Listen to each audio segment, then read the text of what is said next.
No, but you got like socialized medicine there, don't you? We do. We have a universal health care. Yeah. Yeah, but Rick Martel, when he needed a fake hip, he called me up. He says, "I got to come to the States and pay out of my pocket because with the socialized medicine in Canada, they said you can't get it fixed unless the other hip goes."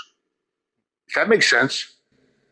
I mean, it's possible. It's a two-tiered system. So you have private, just like you guys have, and then we Right. have the universal, the socialized healthcare. So yeah, there are certain rules and regulations that apply to that, and obviously a much longer wait time. I mean, there's times you go in for something, you're not getting treated for 10, maybe 12 hours, Yeah. depending on what it is. You got to practically lie down on the floor and play dead for them to bump you to the front of the line. So yeah, there are ups and downs to it, but pretty much everyone is supposed to be covered, and you do have the private option too if you really want to get the service ASAP. It's a weird system, though, because the last time I was in the hospital, I went to the waiting room, and I'm sitting there.